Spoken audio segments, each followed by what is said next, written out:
The emergency session of the Galactic Concordance had been running for 16 hours straight. And still no one had any answers. Ambassador Tiloris stood at the center of the vast circular chamber, her four eyes scanning the holographic displays that floated in the air around her, each one showing another star system falling to the Velkar swarm. The numbers were worse than anyone had predicted. 47 worlds consumed in the last 3 months alone. Billions of lives lost. Entire civilizations reduced to nothing but biomass for the hungry swarm. "We cannot hold the outer rim," Admiral Krenver announced, his mandibles clicking in distress as he gestured to the tactical display. "Every fleet we send gets overwhelmed. The swarm adapts too quickly, grows too fast."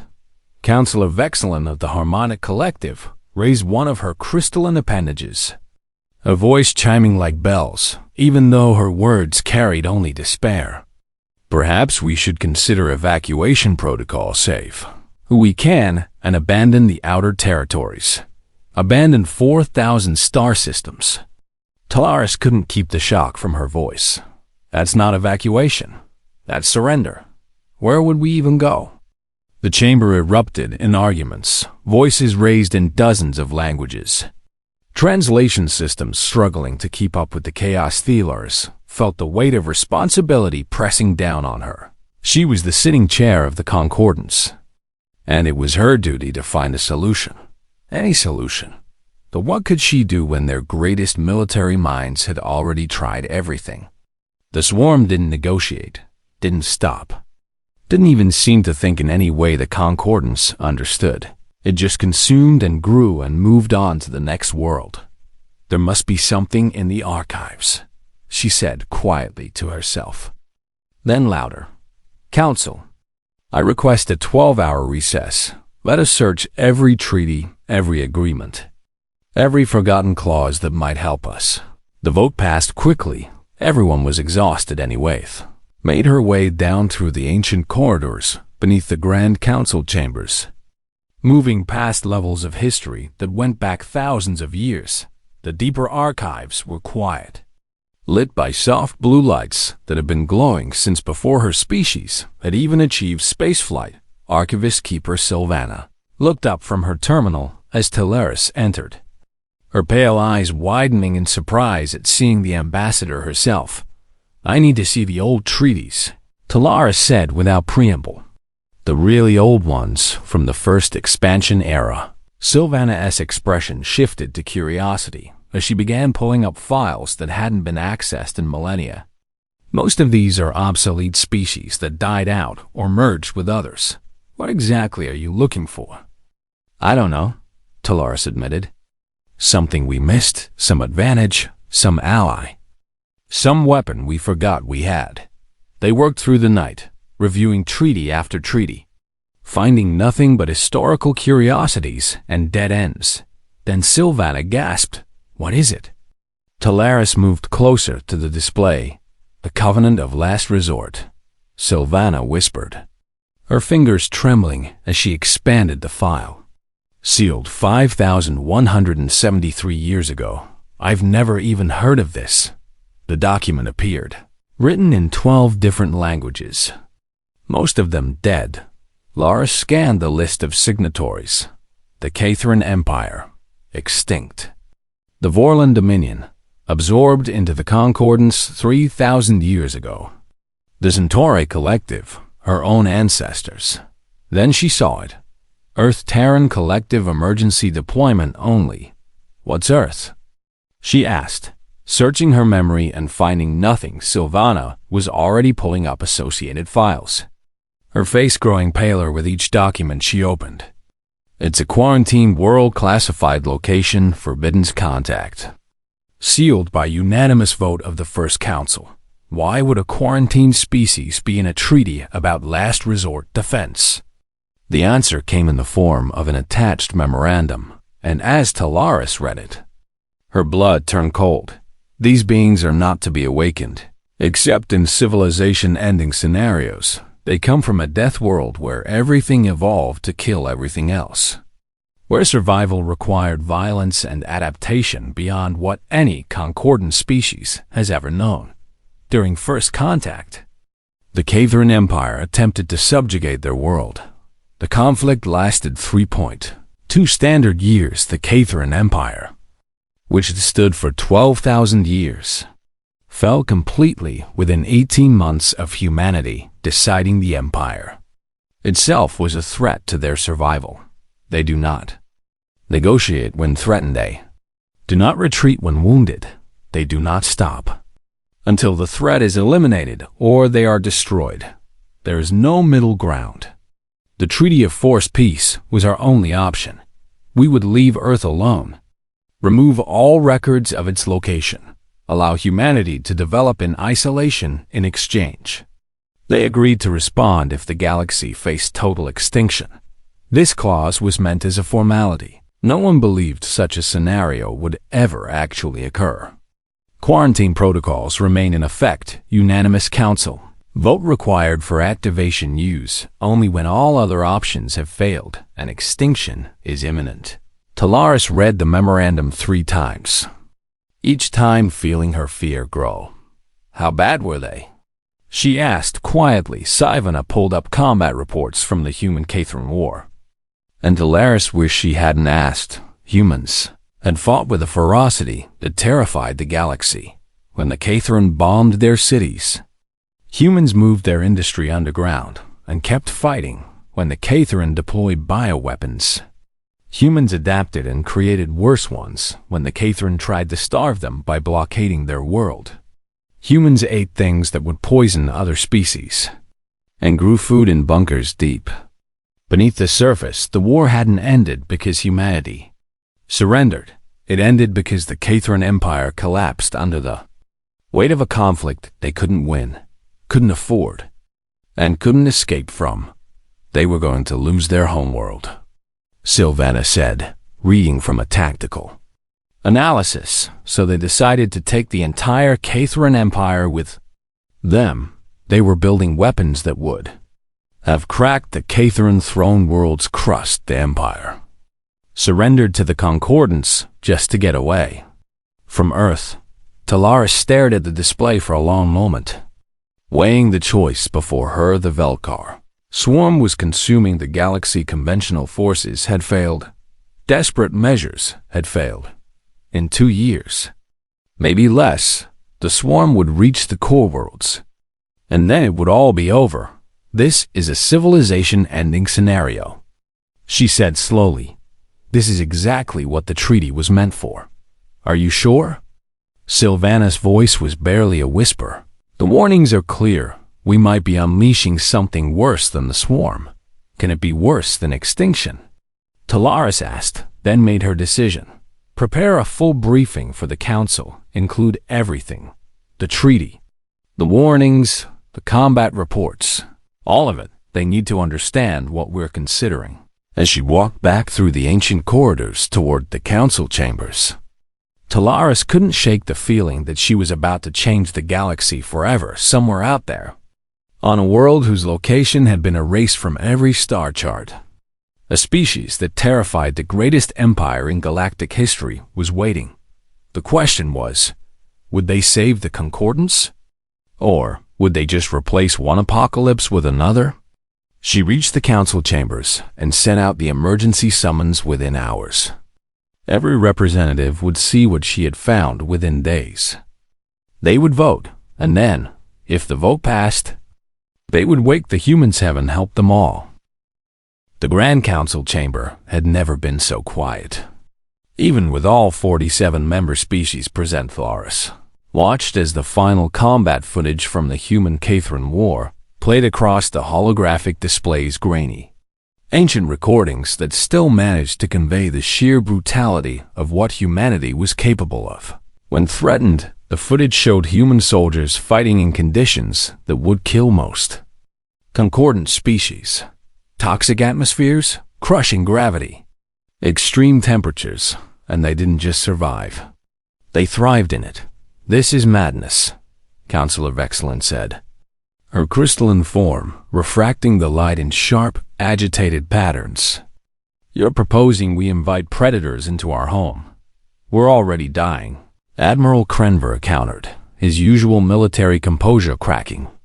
I've lost 3 entire fleets in the last month. Good soldiers, good ships. All consumed by the swarm. At least the humans fight for something other than mindless hunger. Elder Counselor Thurn of the Wisdom Collective raised his ancient head, his voice carrying the weight of his 800 years. I was alive during the HFY War. I was young, yes. But I remember the fear. The entire galaxy held its breath, wondering if the humans would stop with the HFY, or if they would keep coming. What stopped them? Someone asked from the back. We gave them what they wanted, Thurn replied. Isolation. They told us to leave them alone and never come back. And we were so terrified that we agreed immediately. We erased their world from our charts, classified every mention of them, and pretended they didn't exist. Talaris stepped forward, commanding attention. The treaty was very specific. Humanity agreed to respond if we faced extinction. This is that scenario. The swarm will consume everything if we don't stop it. And we cannot stop it alone. So we trade one extinction for another? Vexilin demanded. How do we know the humans won't just take over once the swarm is gone? We don't, Talaris admitted, and the chamber erupted in shocked voices. But I would rather face an enemy. I can potentially negotiate with one that only knows how to consume. At least humans can be reasoned with. Can they? Counselor Zektar of the Silicon Nations asked, his mineral-based form shifting skeptically. Every report says they don't negotiate when threatened, that they fight until they win or die. They fight when threatened. Talaris emphasized the word. The HFY threatened their world, attacked their home, tried to enslave them. We're not threatening them. We're asking for help. Admiral Krenver pulled up tactical data. I've reviewed every combat report we have. Humanity fights smart. Not just hard. They study their enemies, find weaknesses, adapt faster than anyone I've ever seen. That's exactly what we need against the swarm. And if they decide we're the enemy? Vexilin pressed.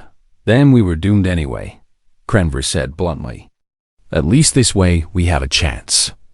The debate raged for hours. Some argued that awakening humanity was the only logical choice. Others insisted it was suicide. Still others proposed searching for different solutions.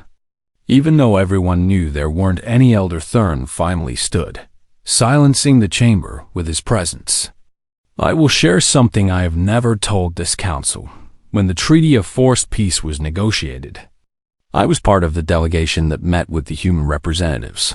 Every eye turned toward him. They were terrifying.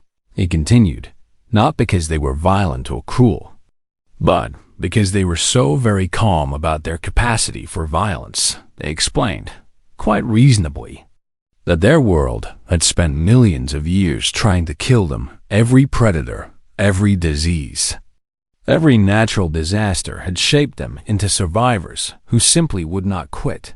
They told us that if we left them alone, they would leave us alone, but if we ever came back as enemies, they would not stop until the threat was eliminated. They didn't threaten us. They simply stated a fact about their nature. Thurn paused, his ancient eyes distant with memory. But they also said something else. They said that if we ever truly needed them, if the galaxy faced something that threatened all life, they would help because despite everything, they believed in the idea of civilization. You trust them? Talaris asked quietly. I don't know, Thurn admitted. But I remember seeing something in their eyes that wasn't in the HFY when they fell. The HFY had pride, arrogance. The humans just had determination and a strange sort of sadness, as if they wished they didn't have to be what they were. The chamber fell silent again. I call for a vote, Talaris announced, her voice steady despite her pounding hearts. All in favor of invoking the Covenant of Last Resort and requesting military aid from Earth. The voting displays lit up around the chamber. Alaris watched the numbers climb. 15 in favor, 20 against, 12 abstaining. It wasn't enough. The treaty required a 2/3 majority. We're out of time. Admiral Krenver suddenly interrupted, pulling up new data. The swarm just broke through the Talus line. They'll reach the inner colonies within 6 months. The numbers on the display shifted as representatives changed their votes, 25 in favor now, 17 against, 5 abstaining. Still not enough. Councillor Vexlin stood, her entire crystalline form seeming to dim. I changed my vote to yes. May the ancestors forgive me. But extinction is worse than the risk. The numbers shifted again. 32 in favor, 15 against. The 2/3 threshold was met.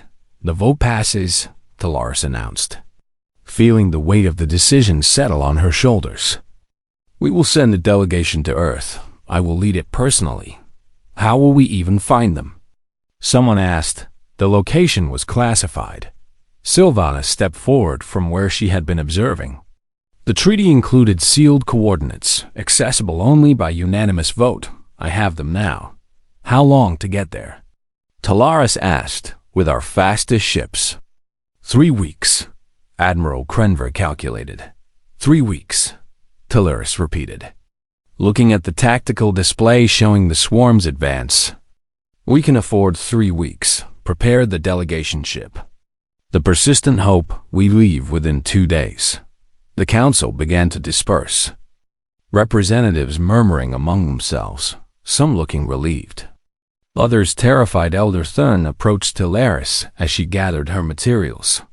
I hope you understand what you've done. I've given us a chance, she replied. You've opened a door that was sealed for good reason, Thurn said, not unkindly. When you meet them, remember, humans are not like us. They evolved being hunted, being prey. And then they became the hunters. That transition leaves marks. What kind of marks? The kind that make a species capable of things we can't imagine, Thurn said. Good things and terrible things, often at the same time. Be careful. Ambassador, be very careful. Talaris nodded. Understanding the warning 2 days later, she stood on the bridge of the persistent hope. Watching the stars blur as they entered faster than light travel, her crew was small but skilled. A pilot, a communication specialist, a security detail, and Sylvana, who had insisted on coming to verify the historical records. 3 weeks to Earth, the pilot announced. Coordinates locked. Talaris settled into her chair, her mind's racing with possibilities. What would they find when they arrived? Would humanity even remember the treaty? Would they care about a galaxy that had exiled them? And most importantly, would they help? Or would they see the Concordance's desperation as an opportunity? The persistent hope flew through the darkness between stars, carrying the fate of 47 civilizations toward a world that the galaxy had spent 5,000 years trying to forget. In 3 weeks, they would have their answers, for better or worse. They would wake the humans, and then they would discover why Earth had been listed under emergency use only. The persistent hope dropped out of faster-than-light travel at the edge of the Sol system, and immediately every alarm on the ship began screaming. Multiple contacts. The pilot shouted, her hands flying across the controls. Weapons lock detected dozens of them. No, hundreds. Talaris stared at the tactical display in shock. The entire system was covered in defense platforms, weapons satellites, and ships unlike anything in the Concordance database. Sleek, angular, built for war. How did they detect us so fast? Sylvana whispered, her face pale. Hail them, Talaris ordered, trying to keep her voice calm even though her hearts were racing. Tell them we come in peace, under the authority of the Covenant of Last Resort. The communications officer sent the message, then waited and waited. No response. She finally said then. Without warning, 100 human vessels surrounded the persistent hope. Appearing so fast, they must have been using some kind of advanced positioning technology. They were waiting for us, the security chief said, his hand moving toward the weapons console. Don't, Talaris commanded sharply. We're in their territory. Uninvited, any aggressive move could be our last. A new ship appeared on the screen, larger than the others, bristling with weapons that made Concordance military technology look primitive. Incoming transmission. The communications officer announced the view screen activated, showing a human woman in a dark military uniform with more insignia than Talaris could count. Her hair was pulled back severely, her eyes were cold and analytical, and she carried herself with absolute authority. "I am Admiral Helena Valdez of the United Earth Defense Force," the woman said, her voice clear and commanding. "You are in violation of the Treaty of Forced Peace. State your purpose immediately or be destroyed." Talaris stood, making sure the human could see her clearly. "I am Ambassador Talaris of the Galactic Concordance. We invoke the Covenant of Last Resort under emergency protocols. The galaxy faces extinction." Valdez's expression didn't change, but Talaris saw something flicker in her eyes: recognition.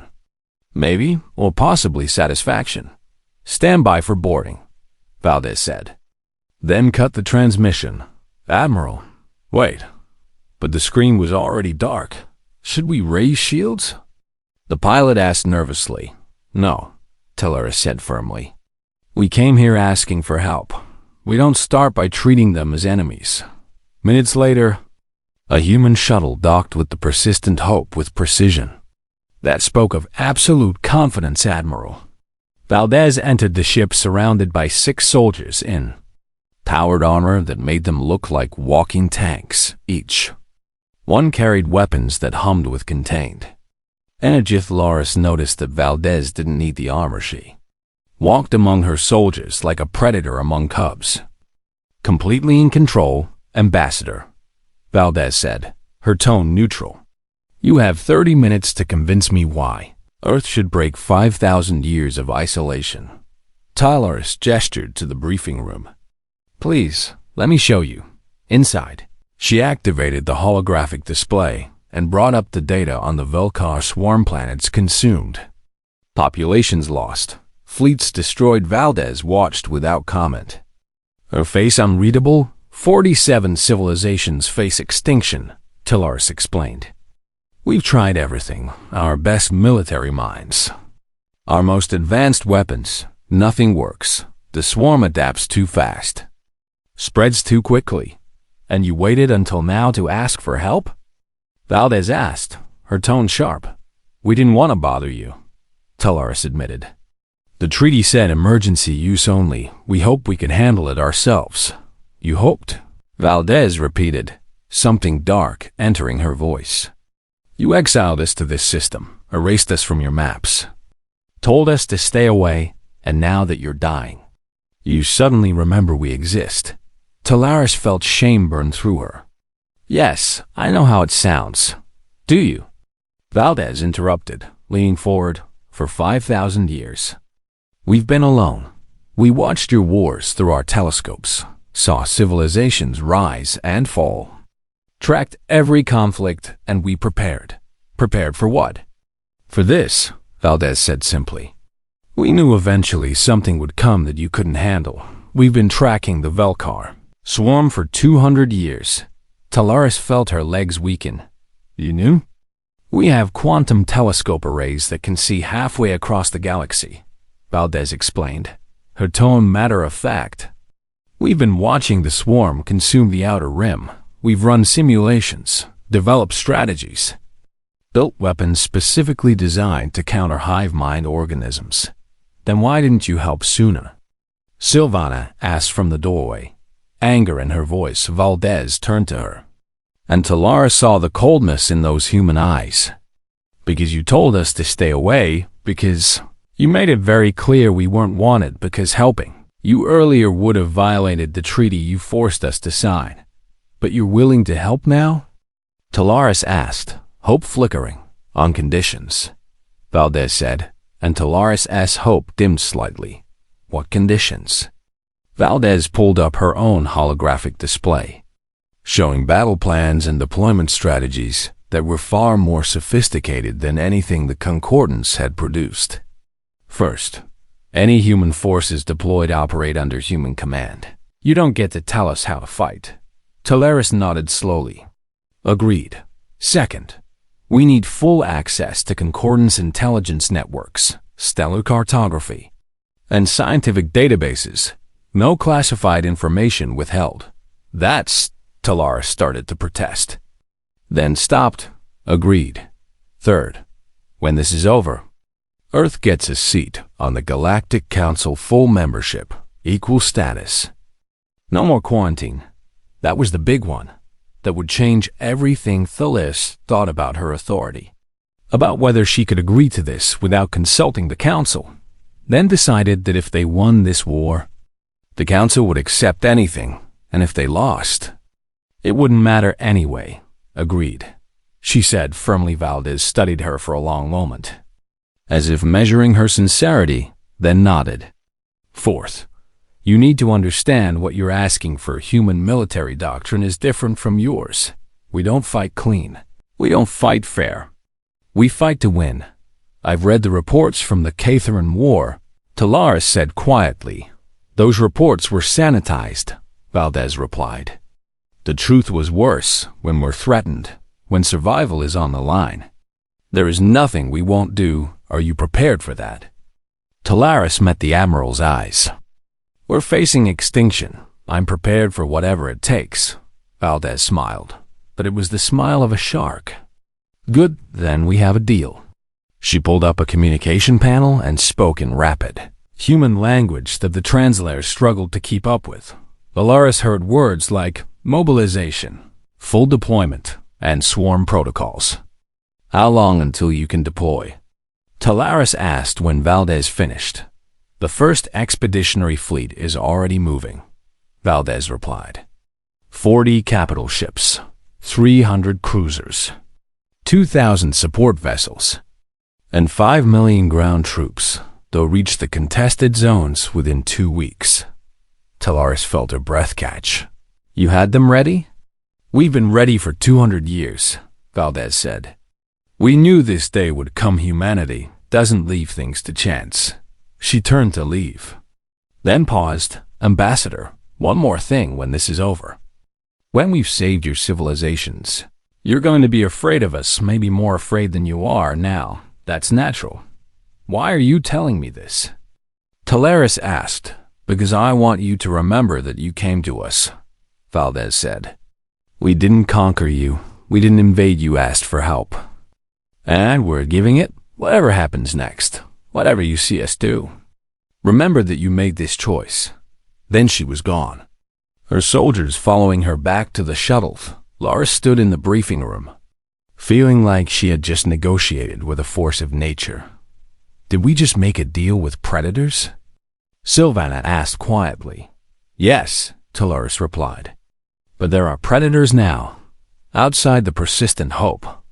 The human fleet was already gathering massive ships built for war, crews that had trained for this moment for generations, weapons that the galaxy had never seen. Earth had been sleeping for 5,000 years, now it was awake, and the Valkar swarm was about to learn why the galaxy had been so terrified of humanity. The hunt was about to begin. The human expeditionary fleet arrived in the contested zones like a storm made of steel and determination. Talos watched from the persistent hope, now designated as the Concordance liaison vessel, as human warships took up positions around the embattled world of Thalaron, a garden planet that the swarm had half consumed. Its surface covered in writhing biomass. They're not engaging the orbital hive ships, Admiral Krenver observed, confusion in his voice as he studied the tactical display. Why aren't they attacking? They're studying it, Talaris realized, watching as human scout vessels darted around the massive organic structures that the swarm used as vessels. Look, they're taking samples, running scans for 3 days. The human fleet simply observed while the Concordance forces watched in growing frustration. Then General Marcus Chen contacted the liaison ship, his dark eyes intense on the screen. We're ready to begin ground operations, Ambassador. You should see this. Talaris transported down to the human command ship. the Relentless. Where Chen had set up his headquarters, the general was younger than she expected, maybe 50 standard years. But he carried himself with absolute confidence. His command center was organized chaos, with hundreds of officers coordinating movements across multiple displays. "We've identified the swarm's weak points," Chen explained, pulling up a biological schematic that was far more detailed than anything concordance scientists had produced. "Hive minds are vulnerable to coordination disruption. If we can sever the connection between the processing nodes and the drones, the drones become mindless." "We've tried that," Krenver protested. "The swarm adapts. Reroutes through backup nodes. You attack the nodes directly," Chen said. "We're going to hijack them." He showed them the plan. Infiltration teams would insert into the biomass itself, carrying specialized viruses that would rewrite the node's command protocols, turning sections of the swarm against itself. Thalaris felt sick. "You're going to go inside that thing?" "My soldiers have been training in simulated hive environments for decades," Chen replied calmly. "We know what we're doing." The operation launched at dawn. Thalaris watched through drone feeds as human soldiers, clad in armor that sealed them completely from the environment, dropped from orbit directly into the writhing mass of swarm biomass. The footage was horrifying. Warriors cutting their way through living tissue, burning through neural pathways, fighting swarm drones in close combat inside the creature's own body. "Squad 3, you're approaching the first node." Chen's voice was calm despite the carnage on the screens. "Deploy the virus package." Kalara saw a human soldier plant a device that pulsed with strange energy, then watched as the biomass around it began to convulse. "Node compromised," someone reported. "Sector 7 drones going autonomous on the surface of Thalaran." A portion of the swarm stopped its coordinated advance and began attacking other swarm forces instead. "It's working." Krenver breathed. "That's one node," Chen said.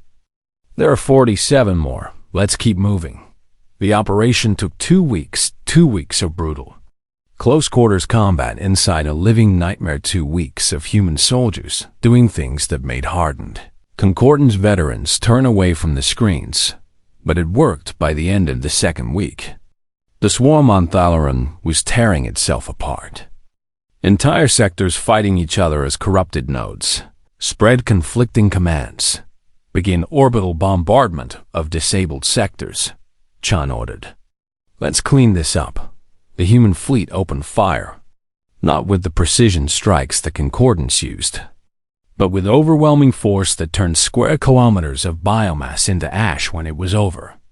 Thalaran was scarred, but alive. The swarm was dead, and the galaxy had seen just the beginning of what humanity could do. Admiral Valdez implemented the same strategy across 12 more worlds, each time refining the technique, improving the virus, understanding the swarm better. But the swarm was learning too. At the Battle of Krental Station, the swarm had adapted, developing new defenses against the infiltration teams. 3 human squads were lost when the biomass collapsed around them, crushing them before they could deploy their payloads. Thalaris expected Valdez to pull back, to reconsider instead. The Admiral called a strategy meeting. "The swarm is adapting to our biological warfare," Valdez announced. "So we adapt faster." She pulled up new schematics. "We've been developing secondary protocols if infiltration doesn't work. We use quantum disruption to collapse the hive mind's coherence at the molecular level. That technology doesn't exist." A Concordance scientist protested. "It does now," Valdez replied. "We built it last week." The new weapons were devastating. They didn't just kill the swarm. They broke down its ability to process information, turning coordinated hive ships into mindless drifting hulks. But the swarm adapted again, developing shielding against the quantum disruption. So humanity adapted again, creating biological agents that targeted the swarm's energy metabolism. Back and forth it went, each side evolving, each side finding new ways to kill, and humanity was always one step ahead 6 months into the deployment. The tide had turned. The swarm was no longer advancing. It was retreating, pulling back toward the Void Reach Nebula, where its central processing clusters were located.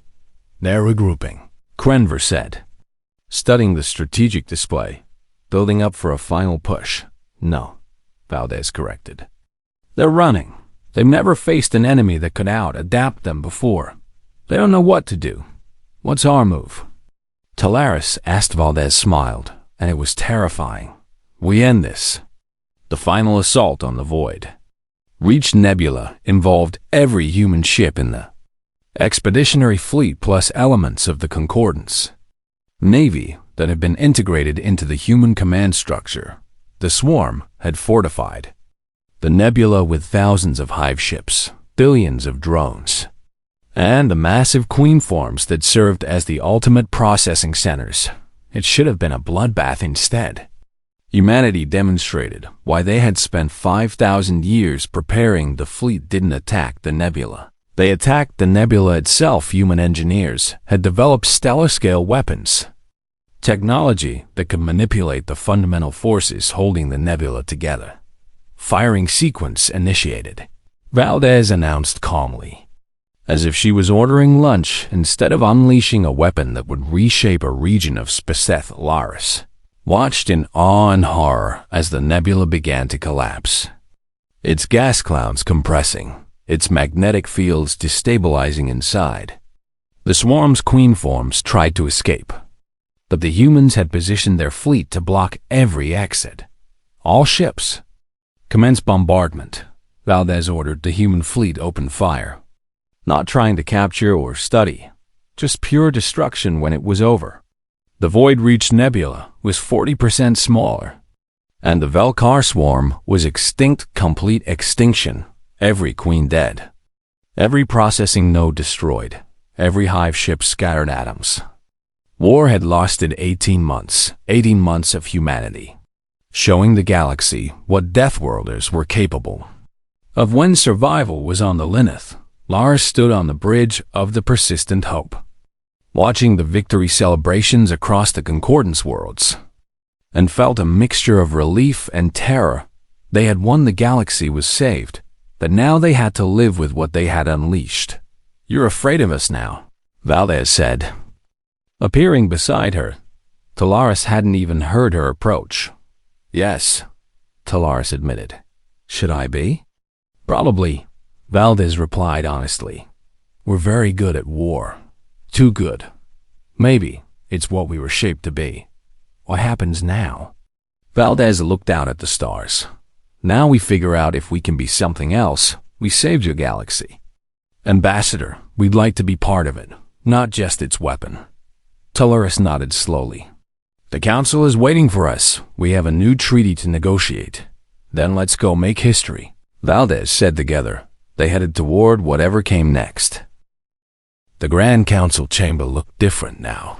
Where before it had held only representatives from the 47 concordant species, now there was a new delegation sitting in a section that had been hastily prepared. The human delegation, led by Ambassador Sarah Chun, General Marcus Chun's daughter, sat with the same controlled intensity that seemed to characterize every human Talaris had met. The chamber was packed, not just with council members, but with observers from every major civilization. Everyone wanted to see what would happen next. "This session of the Grand Council is now in order," Talaris announced, her voice carrying across the chamber. "We are here to negotiate the Treaty of Shared Burden and formalize Earth's membership in the Galactic Concordance."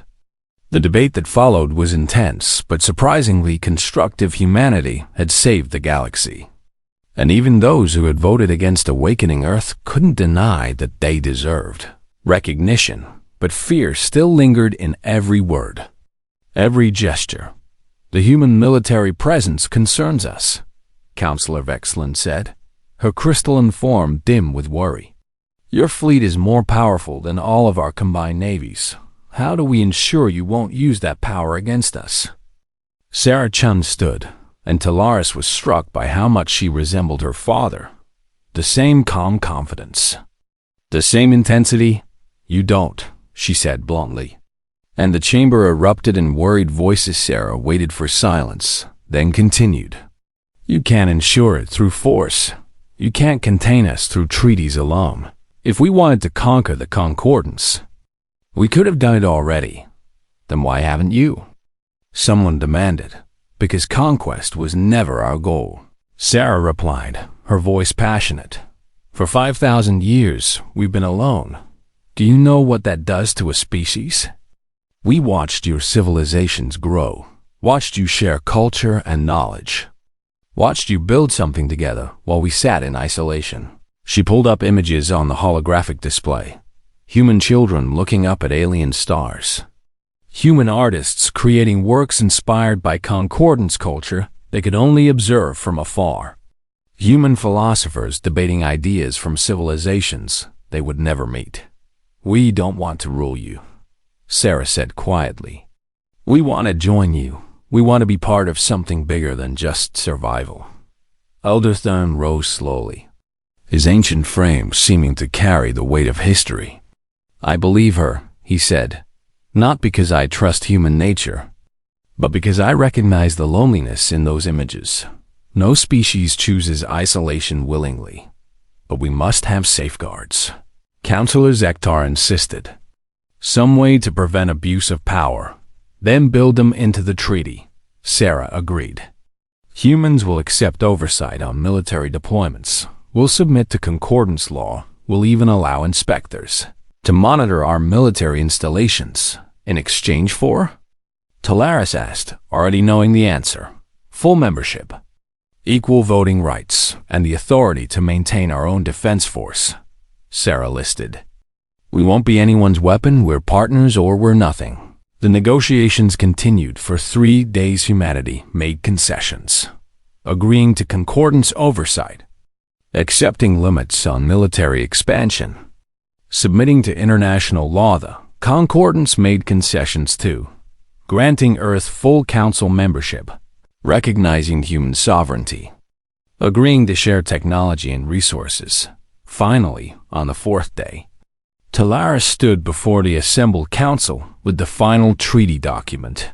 The Treaty of Shared Burden establishes Earth as a full member of the Galactic Concordance, she announced.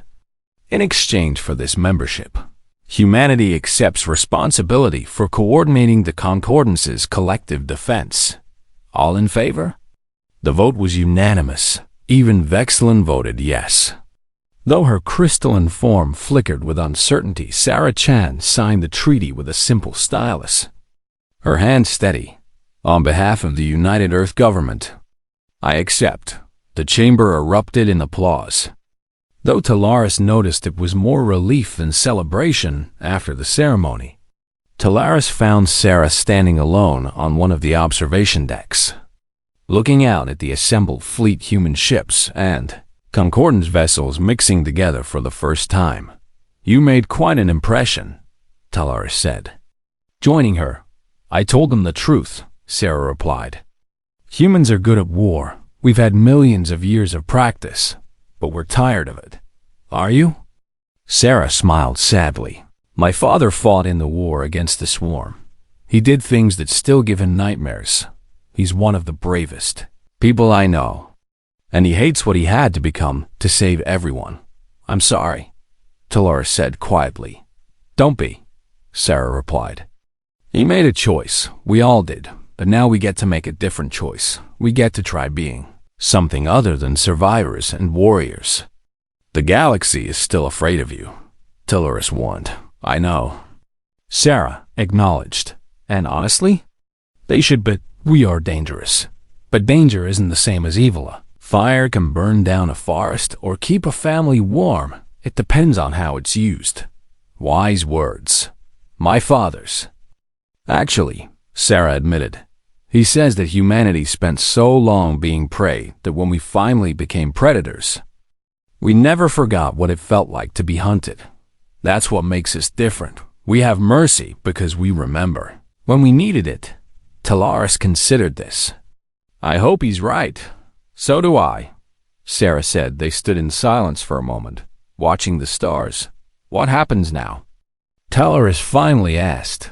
Now we build something new, Sarah replied. A concordance, where humans aren't weapons in storage, but actual members, where we contribute more than just military power. The Council would welcome that. Good, Sarah said. Because humanity has more to offer than just the ability to destroy things. We have art, science, philosophy. We have 5,000 years of culture that we developed in isolation. We'd like to share it. I'd like to see it. Talaris said sincerely. Sarah smiled. Then let me show you something. She pulled up a holographic display showing a human city. Not a military installation, but a place of beauty. With architecture that blended function and art. Gardens that shouldn't exist on a world as harsh as Earth but thrived anyway through human ingenuity and determination. This is New Geneva, Sarah explained. One of our capital cities. Every building, you see, was designed by someone who grew up knowing they would never see the stars up close, never meet another species, never be part of the galactic community, but they built beauty anyway. Talaris felt something shift in her understanding of humanity. Yes, they were warriors. Yes, they were dangerous, but they were also artists, dreamers. People who built gardens on a death world just because beauty mattered. The galaxy has been afraid of us for a long time, Sarah said quietly. Maybe now they can see we're more than just our capacity for violence. I think they will, Talaris replied. It will take time, but I think they will. The observation deck's door opened, and Admiral Valdez entered, carrying a secure datapad. Ambassador Chun. Ambassador Talaris. She greeted them formally. I need to show you something. She activated the datapad, displaying a file marked with the highest security clearance. What is this? Talaris asked. Project Contingency, Valdez explained. Humanity's long-term strategic planning division has been analyzing potential galactic threats. We've identified 47 scenarios that could threaten the Concordance in the next 1,000 years. Sarah frowned. Admiral, we just ended one war, which is exactly why we need to prepare for the next one, Valdez interrupted. Not unkindly, the swarm wasn't random. Something created it, or something drove it to expand. We need to understand what. Talaris felt a chill. You think there's another threat out there? The galaxy is a big place, Valdez said, and we've only explored a fraction of it. There could be anything out there. And if humanity has learned one lesson over our entire history, it's that preparation is the difference between survival and extinction. So you're already planning for the next war? Talaris asked, not sure if she should be reassured or terrified. We're planning to prevent the next war, Valdez corrected. That's different. We're going to help the Concordance build early warning systems, develop rapid response protocols, create diplomatic frameworks for dealing with unknown species.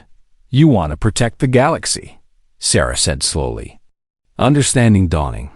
We want to be worthy of our place in it, Valdez replied. Humans are good at war. Yes, but we're also good at preparation, at planning, and seeing threats before they become crises. That's the gift we can give the Concordance, not just the ability to fight, but the wisdom to avoid fighting when possible. Talaris looked between the two humans, the young diplomat who represented hope for a peaceful future, and the old warrior who represented the hard reality of survival together. They represented what humanity could be, strong enough to protect, wise enough to avoid conflict when possible, and humble enough to acknowledge their own dangerous nature. The galaxy is going to take time to adjust to your presence, Talaris said. We know, Sarah replied. We waited 5,000 years. We can wait a little longer to earn their trust, but we'll be ready if something else comes, Valdez added. Quiet. Laris nodded. Accepting the duality outside the window, human and concordant ships began joint patrol exercises. Starting the long process of integration, the galaxy had awakened humanity. And now both sides would have to learn to live with that decision, for better or worse. Earth was no longer listed under emergency use only. They were full members now, partners, guardians, and everyone, including the humans themselves, would discover what that meant in the years to come.